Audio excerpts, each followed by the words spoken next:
주옵소서. 예수님의 이름으로 기도드리옵나이다. 아멘.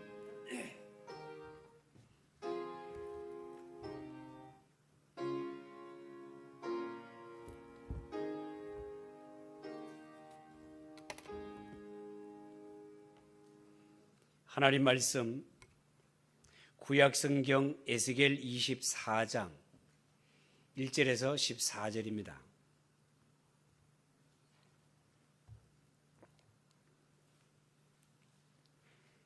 구약성경 1186쪽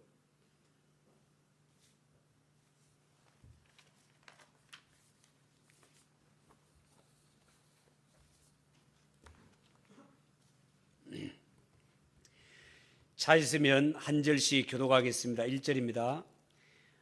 아홉째 해 열째 달 열째 날에 여호와의 말씀이 내게 임하여 이르시되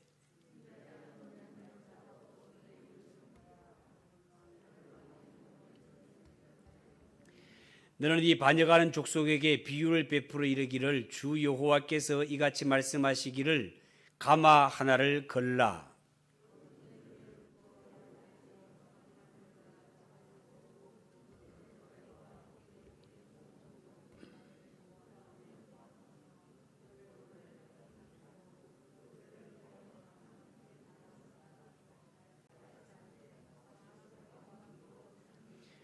그러므로 주 여호와께서 이같이 말씀하셨느니라. 피를 흘린 성읍 녹슨 가마 곧 그 속에 녹을 없이 하지 아니한 가마여 화 있을진저 제비 뽑을 것도 없이 그 덩이를 하나하나 꺼낼지어다.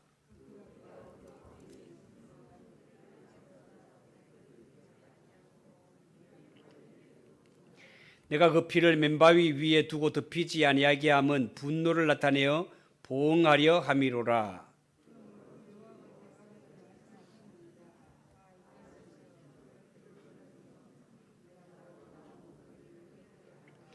나무를 많이 쌓고 불을 피워 그 고기를 삶아 녹이고 국물을 졸이고 그 뼈를 태우고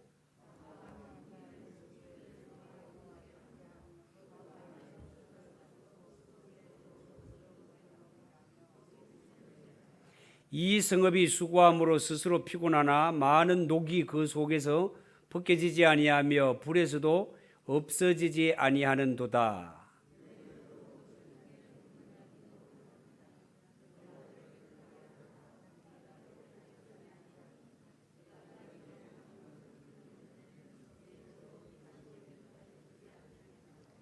같이 읽읍시다. 나 여호와가 말하였은즉 그 일이 이루어질지라. 내가 돌이키지도 아니하고 아끼지도 아니하며 뉘우치지도 아니하고 행하리니 그들이 네 모든 행위대로 너를 재판하리라. 주 여호와의 말씀이니라. 아멘. 이 시간 하나님 앞에 봉헌하겠습니다.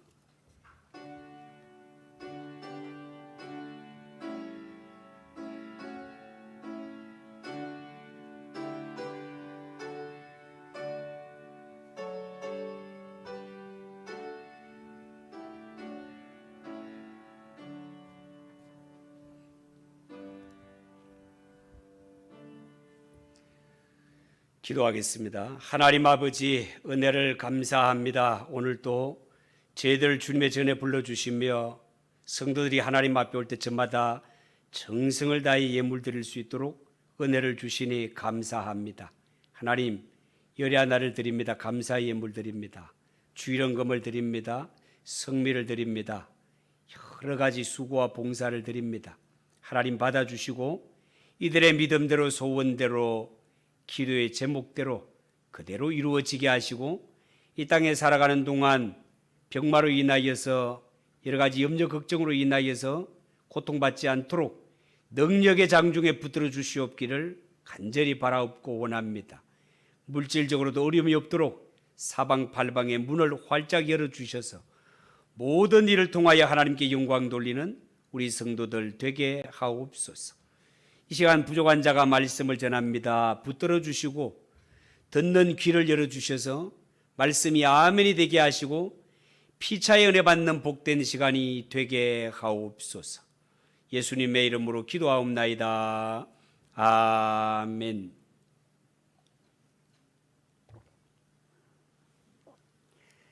자, 오늘 읽은 이 말씀을 가지고 녹을 제거해야 합니다.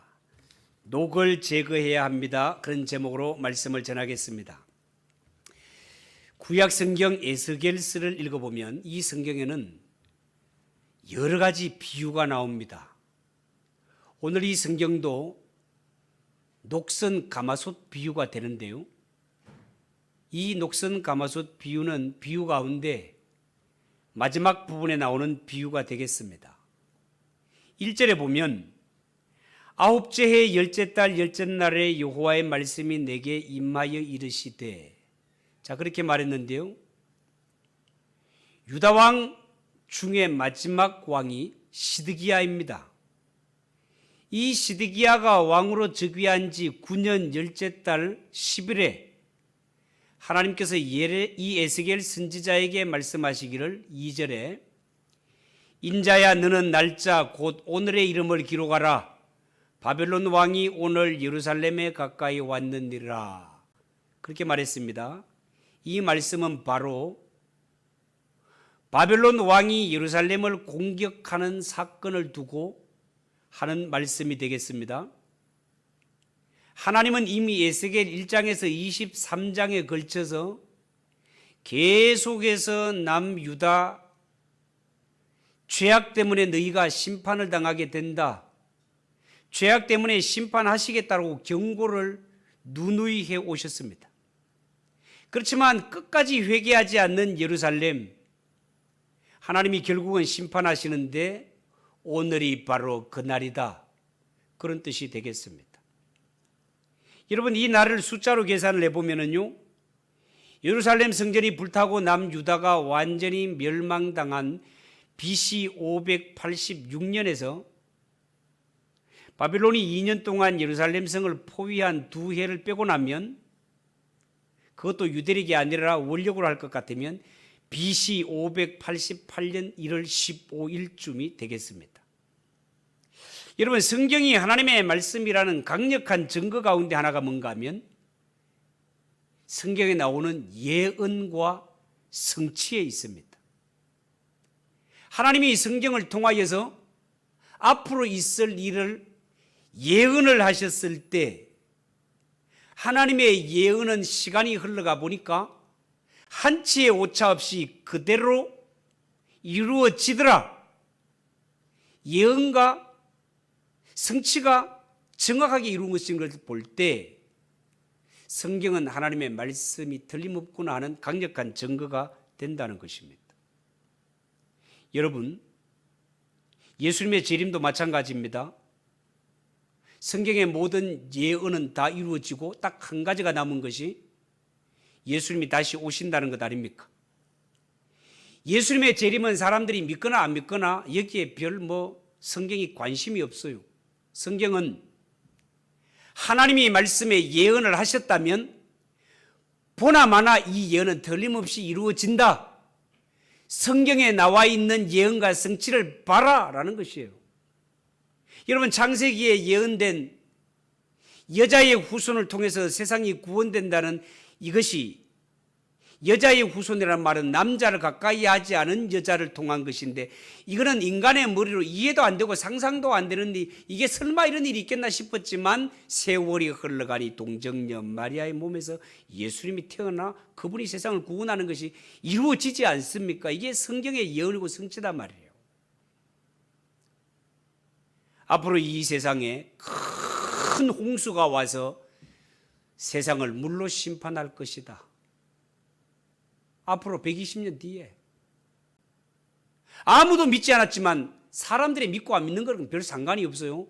하나님이 말씀을 예언하셨다면 세월이 흐르면 이 사건은 역사 가운데 이루어지는 것이 성경 역사의 특징이라고 누누이 말씀을 드렸습니다. 여러분, 예수님의 재림도 똑같습니다. 사람들이 믿든 안 믿든 아무 상관이 없어요.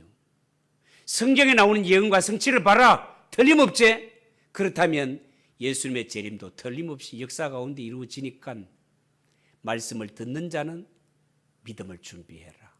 그날은 틀림없이 온다. 이게 성경의 역사다, 그 말입니다.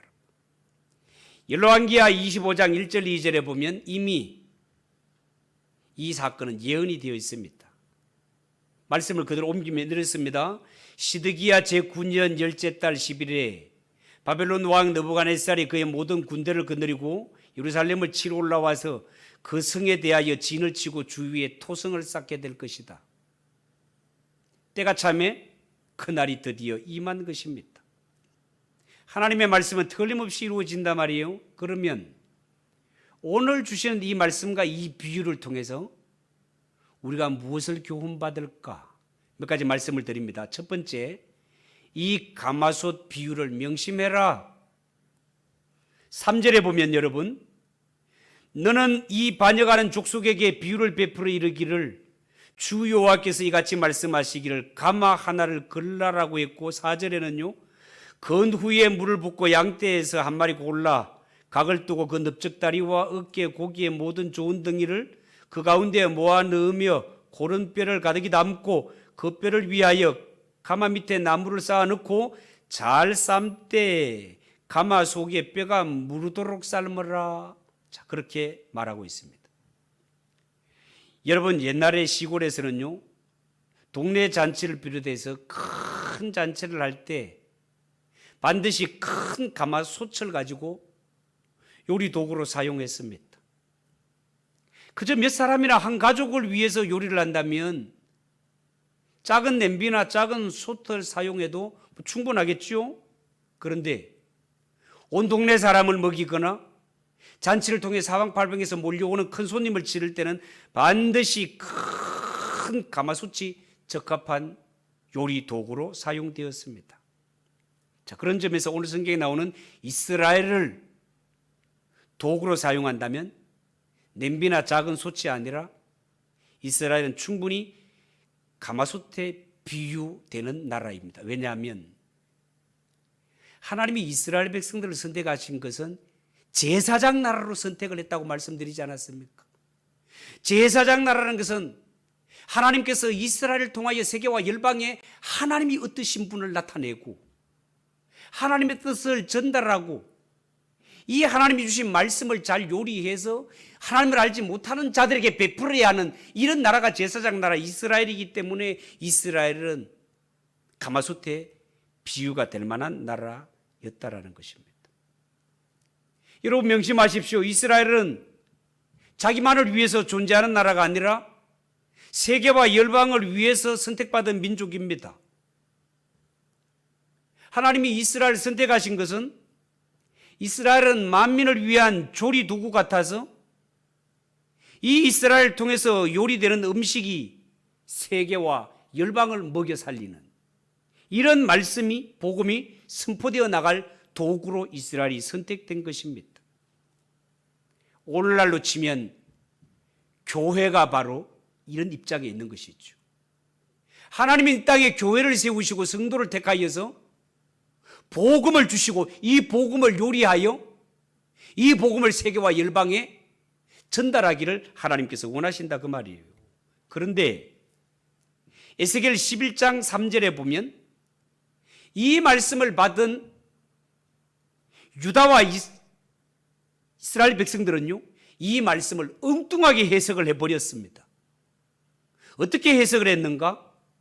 성경을 그대로 옮겨 말하면 그들의 말이 집 건축할 때가 가깝지 아니한즉 이 성읍은 가마가 되고 우리는 고기가 된다 하나니라고 말했습니다. 이스라엘은 하나님의 선민이면서 율법대로 하나님의 말씀대로 살지 못하고 그들은 온갖 죄를 저지르던 그런 가운데 있었습니다. 하나님은 선지자들을 보내어 그들의 죄를 지적하고 그들이 회개하고 주께로 돌아오기를 수없이 요구하였건만 이스라엘 백성들은 이 비유를 그렇게 받아들이지 아니하고 엉뚱하게 어떻게 해석했는가 하면 성경에서 말하는 가마솥은 예루살렘 성읍을 가리키는 것이고 그 안에 들어있는 고기는 하나님이 선택하신 백성 우리가 솥 안에 있는 고기라는 것입니다.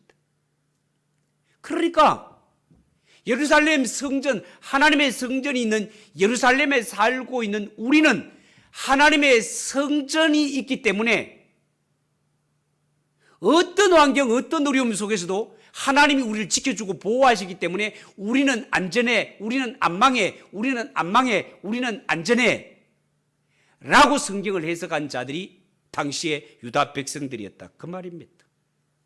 그들의 실상은 어떻다고요? 죄를 물 먹듯이 마시면서, 말로는 하나님의 자녀라 하면서 행실은 믿지 않는 자보다 더 악하게 살아가면서 그들은 생각하기를 우리는 하나님이 선택한 백성, 하나님이 선택한 백성이고 우리 예루살렘에는 하나님의 성전이 있는데 우리가 망하겠나? 안 망해, 안 망해, 안전해, 안전해 라는 것이 그들의 마음 생각이었다, 그 말이에요. 그러나 성경적으로 볼 때 그 생각은 착각이고 오해였고 하나님의 생각은 그들과 달랐다라는 것입니다. 에스겔 11장 11절 이런 말씀이 있어요. 너희가 칼에 엎드러질 것이라. 내가 이스라엘 변경에서 너희를 심판하리니 너희는 내가 여호와인 줄 알리라. 그렇게 말했습니다. 이 말이 결국 무슨 뜻입니까? 너희는 예루살렘 성전이 있는 곳, 예루살렘이 너희들을 보호하는 가마솥이 될 것이라고 그렇게 생각하고 있지? 너희는 그 속에 아주 담겨져 있는 그러한 고기라고 그렇게 생각하고 있지? 절대로 너희는 이 가마솥을 통하여서 보호받지도 못할 것이며 안전한 나라가 되지 않을 것이라고 하나님은 그렇게 예고하십니다. 선포하십니다. 이 말씀의 뜻이 뭡니까? 반드시 내가 너를 심판하리라 라는 말씀이다 말이에요. 오늘 읽은 10절만 해도 그렇습니다. 나무를 많이 쌓고 불을 피워 그 고기를 삶아 녹이고 국물을 졸이고 그 뼈를 태우고 라는 말이 나오는데요. 여러분, 우리가 고기를 삶아서 녹이고 국물을 바짝 졸이고 뼈를 태워버릴 정도로 아궁이에 장작불을 붙이게 되면 불 붙이는 사람의 얼굴은 막 타오를 것 같이 뜨겁게 느껴지지 않겠습니까? 11절에 보십시오. 가마가 빈 후에는 숯불 위에 놓아 뜨겁게 하며 그 가마에 놋을 달구어서 그 속에 더러운 것을 녹게 하며 녹이 소멸되게 하라, 이런 말이 나옵니다. 여러분, 이 말씀을 통해서 빈 솥을 달구는 하나님의 진노의 불길이 느껴지지 않습니까? 빈 가마솥을 태운다는 것은요, 앞으로 예루살렘 성읍은 완전히 패망하게 된다, 그런 뜻입니다. 여러분, 하나님의 백성들은 우리가 살고 있는 이곳에 성전이 있기 때문에 절대로 우리는 안 망해, 우리는 하나님의 선민들이야, 그렇게 믿고 있는데 하나님은 반드시 내가 너희를 심판할 것이야. 도대체 무엇이 이런 문제를 일으킨 것일까요? 본문을 통해 두 번째 살펴볼 것은 가마솥의 녹이 문제였습니다. 녹이 쓸었다는 것. 6절을 보십시오. 그러므로 주 여호와께서 이같이 말씀하셨느니라. 피를 흘린 성읍, 녹선 가마, 곧 그 속에 녹을 없이 하지 아니한 가마여 화 있을진저 제비 뽑을 것도 없이 그 덩이를 하나하나 꺼낼지어다. 자, 그런 말이 있어요. 여기에 보면 가마솥 안이 펄겋게 녹이 다 쓸어 있다고 합니다.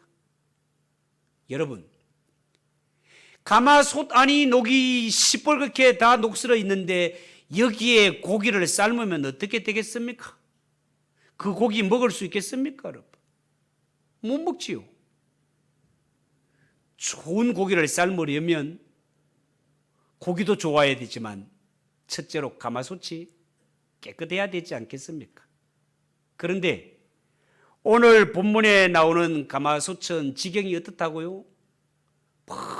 그렇게 녹이 다 쓴 그런 가마솥이었단 말이에요. 그러면 우리 생각에 얼른 생각하기를, 아니 그러면 가마솥 녹을 제거하고 깨끗하게 하고 난 후에 고기를 삶으면 되지 않겠습니까? 라는 생각이 저절로 들지 않습니까, 여러분? 그런데 성경에 보면 문제가 더 심각한 것이 지금 이 가마솥 형편이 얼마나 더러운지 녹이 듣게 그렇게 쌓여가지고 이 솥 바닥에 찰싹 달라붙어가지고 아무리 씻어도 제거가 안 될 만큼 찰싹 달라붙어 있는 이런 지경이 되어버렸단 말이에요. 11절 12절을 한번 보세요. 가마가 빈 후에는 숯불 위에 놓아 뜨겁게 하며 그 가마에 놋을 달궈서 그 속에 더러운 것을 녹게 하며 녹이 소멸되게 하라. 이 성읍이 수고함으로 스스로 피곤하나 많은 녹이 그 속에서 벗겨지지 아니하며 불 속에서도 없어지지 아니하는도다. 이 솥은 녹이 얼마나 썰고 따닥따닥 달라붙었는지 아무리 씻어도 녹이 벗겨지지 않는다라고 그렇게 말하고 있습니다, 여러분. 여기에 가마솥이 녹이 쓸 대로 썰었다, 이 말은 무슨 말입니까? 하나님 앞에 예루살렘이라는 도시가 썩을 대로 썩었다, 부패할 대로 부패했다, 죄가 가득하다, 그런 뜻이 되겠습니다.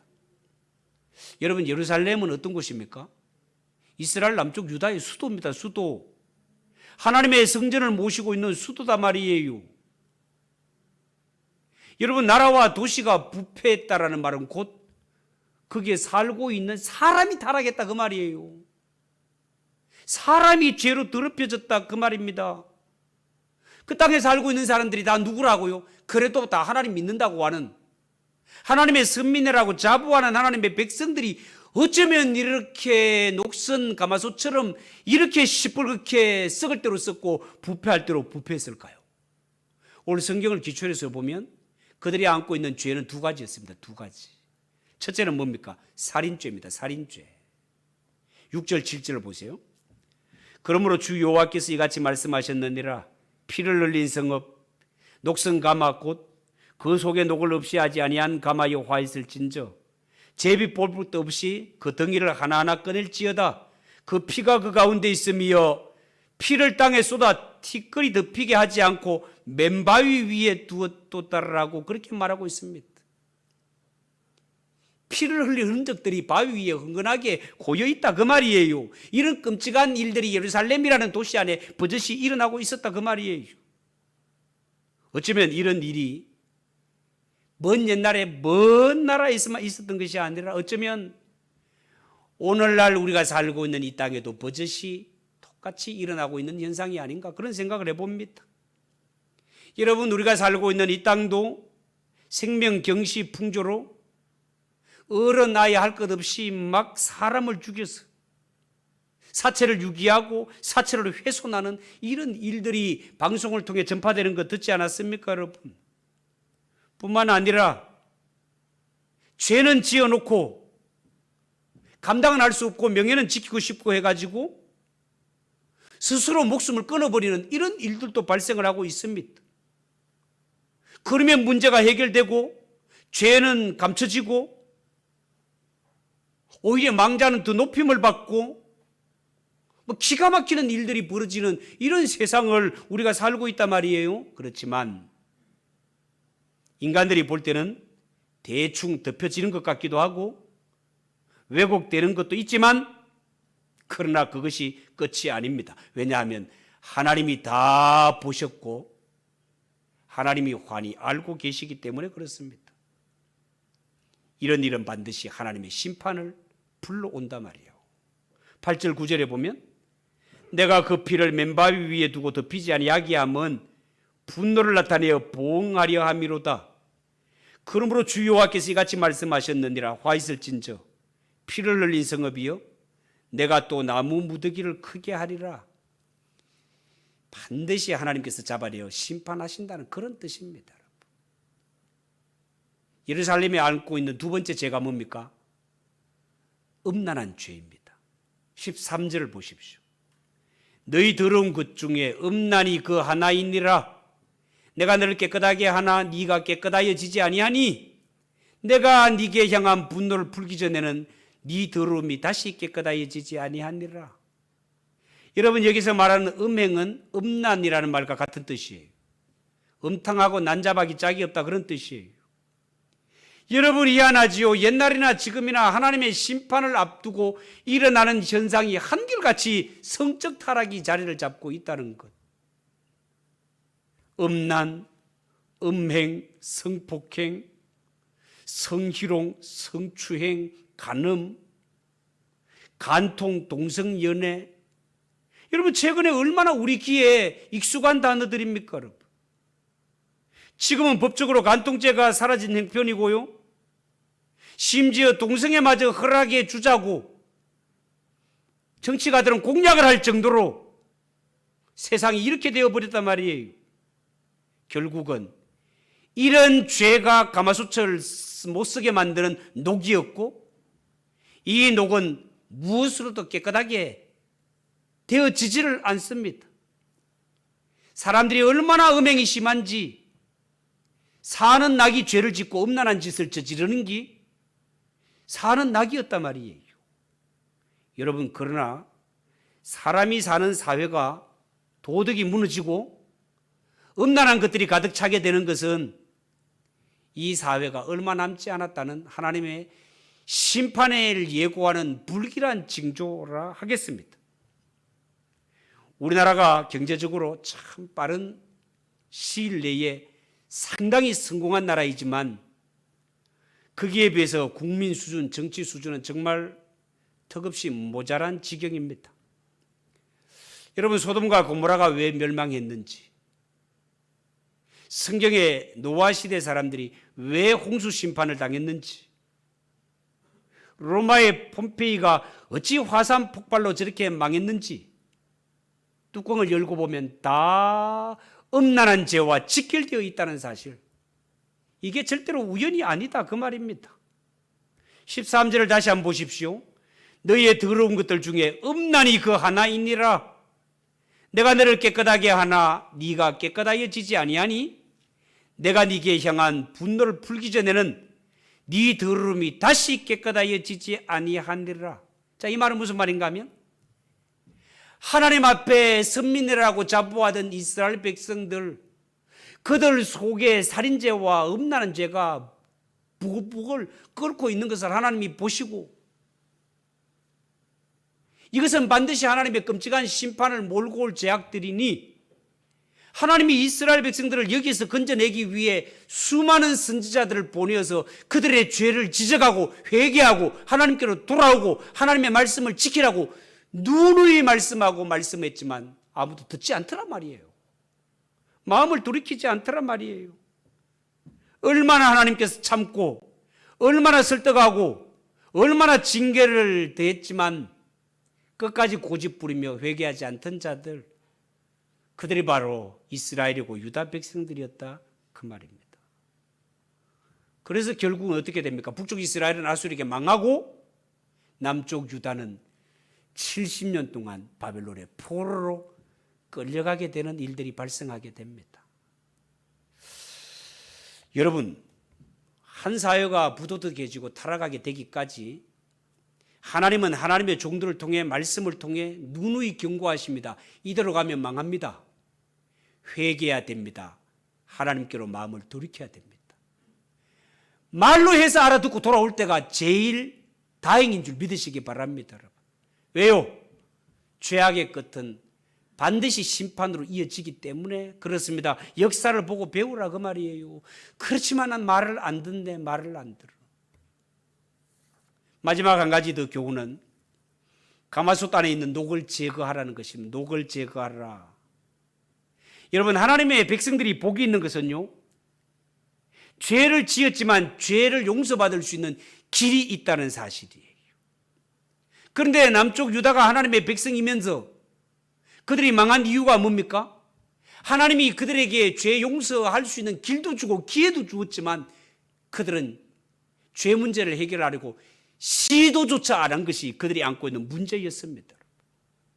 이것은 오늘날 교회 안에도 마찬가지예요. 예수를 믿는다 하면서도 하나님 앞에 끊을 것을 끊지 못하고 옛날과 똑같이 사는 그런 자들이 교회 안에도 있을 수 있지 않겠습니까? 마치 남쪽 이 유다 백성들은 죄를 짓고 마음대로 살고 있으면서도 그들은 착각하기를 고기 가마 속에 있는 고기는 안전하다고, 예루살렘 성전을 모시고 있는, 하나님의 성전이 있는 예루살렘 안에 살고 있는 백성들은 하나님의 은혜로 안전할 것이라고, 이것은 착각이고 오해였단 말이죠. 그런 것처럼 우리가 예수를 믿으면서 목사님이 설교할 때 오직 의인은 믿음으로 말미암아 산다, 구원은 하나님의 은혜로 받는 것이다라고 하니까 내가 구원받은 이상은 마음대로 죄를 지도 죄 짓는 것도 괜찮는 거구나 라고 오해하고 착각하면 안 된다 그 말입니다. 여러분, 실제로 구원파 같은 이단에서는 어떻게 해요? 한번 구원받은 사람은 죄를 지도 하나님이 죄로 간주하지 않는다라고 가르쳐요. 이런 엉터리가 어디 있습니까, 여러분? 그건 정말 오해고 우리가 해서는 안 되는 착각입니다. 우리가 정말 예수를 바르게 믿으면, 예수를 믿으면 믿음과 동시에 하나님은 우리 속에 성령님을 보내주십니다. 성령님을 보내주시면 성령님은 거룩한 영이시기 때문에 속에 죄가 있는 것을 견디지를 못합니다. 그러면 성령이 들어온 사람들의 심령은 어떻게 변하는가 하면 한번 구원받은 사람은 죄를 지도 괜찮네 이렇게 되는 것이 아니고, 옛날에는 죄를 물 먹듯이 마시던 사람이라 하더라도 예수를 믿고 거룩한 영 성령님이 내 속에 들어오게 되면 내가 지금까지 살았던 것이 죄구나, 죄. 이 죄를 회개하지 않고서는 견딜 수 없는 마음을 하나님이 주신단 말이에요. 이 성령님이 오신 심령은 죄를 토해냅니다. 회개합니다. 그리고 다시는 죄를 짓지 않기 위해서 몸부림치고 죄와 피 흘리기까지 싸운단 말이에요. 이것이 구원받은 성령을 받은 성도가 취하는 바른 태도다 그 말입니다. 여러분, 우리가 구원받았으면 한번 구원받고 제사함 받은 것을 끝난 것이 아니고, 예수 믿는 성도는 천국 가는 그날까지, 마귀는 우리를 죄로 자꾸만 유혹하기 때문에 천국 가는 그날까지 죄와 더불어 싸워야 되고 두렵고 떨리는 마음으로 구원을 이루어 가야 되는 줄 믿으시기 바랍니다. 이 관계를 잘 이해하기 위해서 신학적으로 뭘 이해를 해야 되는가 하면, 회개는 두 종류가 있는데요, 구원의 회개와 성화의 회개를 이해를 해야 돼요. 구원의 회개와 성화의 회개가 무슨 말인가 하면, 우리가 구원의 회개라는 것은 내가 지금까지 예수를 알지 못하고 천국 지옥을 알지 못하고 내 마음대로 죄를 지면서 마음대로 살아가다가 어느 날 어떤 계기를 통해서 예수님을 알게 되고 천국과 지옥을 알게 돼요. 지금까지는 세상이 전부인 줄 알았는데 이렇게 살아가다가 예수님을 만나고 예수를 믿기를 작정을 하고는 가던 방향을 돌이켜 하나님께로 천국을 향해 방향을 터나는 것을 가리켜서 구원의 회개라고 합니다. 구원의 회개. 이거는 일평생 딱 한 번 하는 회개입니다. 그런데 우리가 구원의 회개를 경험했다 하더라도 예수 믿는 성도가 한 번 구원받았으면 살아가면서 한평생 죄를 짓지 않습니까? 아니에요. 또 죄를 짓고 죄의 본성이 남아서 또 넘어지고 또 넘어지고 또 예수님보다 마귀를 따라가고 넘어지기가 다반사단 말이에요. 그럴 때 우리가 하는 것이 뭔가? 그럴 때 하는 것이 성화적 회개라는 것입니다. 하나님 앞에 잘못했을 때마다 잘못했습니다, 용서해 주세요, 잘못했습니다, 용서해 주세요 라고 비는 것이 성화적 회개요. 이 성화적 회개를 좀 더 쉽게 말하면, 성경적으로 말하면 이것은 회개가 아니고 자백이라고 하는 것이에요. 자백. 그래서 요한 1서 9장에 보면 이런 말이 있어요. 만일 우리가 우리 죄를 자백하면 그는 미쁘시고 의로우사 우리 죄를 사하시며 우리를 모든 불의에서 깨끗하게 하실 것이요. 구원받은 성도지만 살아가면서 또 넘어지고 넘어졌을 때 하나님 앞에 겸손히 엎드려 잘못했습니다, 용서해 주세요라고 할 때 그 비는 심령을 하나님께서 귀하게 보시고 용서해 주시고 또 한 번 기회를 주시기를 원하시는 분이 하나님 아버지시다 그 말입니다. 여러분, 오늘 우리는 이 말씀을 들으면서 하나님은 우리를 가마솥으로 삼으셨고 우리를 통하여 복음을 주셔서 이 복음을 잘 요리해서 세계와 열방을 먹이시기를 원하시는 하나님이신데, 이 복음을 받은 하나님의 선택받은 교회와 성도들은 그 마음이 어떠해야 된다고요? 녹이 썰면 안 되고, 녹이 썰었다 하더라도 우리는 하나님이 선택하신 요리 도구, 큰 가마솥과 같은 자들이니 언제나 우리의 속을 깨끗하게 해서 하나님께 받은 말씀과 이 복음을 잘 요리해서 우리 주위에 하나님을 알지 못하는 자들에게 이 복음을 전해주고 해서 구원을 얻게 하는 이 거룩한 사명을 맡은 자가 구약으로 치면 이스라엘이요, 신약으로 치면 우리 예수 믿는 성도와 교회라는 것을 아시고 늘 우리의 소체 상태, 마음의 상태를 깨끗하고 거룩하고 정직하게 잘 준비하고 풍성한 복음으로 요리를 잘해서 많은 사람들에게 전달해서 이 그리스도의 이 복음을 널리 전파하며 유익하게 쓰임받는 그런 인생들이 꼭 되시기를 예수님의 이름으로 축복합니다. 기도하겠습니다. 하나님 아버지 은혜를 감사합니다. 오늘 하나님 이 말씀을 통하여 녹을 제거하자는 말씀을 전했습니다. 하나님은 우리를 제사장으로 삼으시고 우리를 통하여 세계와 열방을 주께로 인도하기를 원하십니다. 하나님, 우리가 마음이 더럽고 우리가 거룩하지 못하면 복음을 온전히 전할 수 없습니다. 우리가 하나님 앞에 제사장 나라로서의 사명을 잘 감당할 수 있도록 우리의 마음의 그릇을 잘 지키고 깨끗하게 준비하는 성도들이 되게 하옵소서. 예수님의 이름으로 기도하옵나이다. 아멘. 259장 찬송하겠습니다.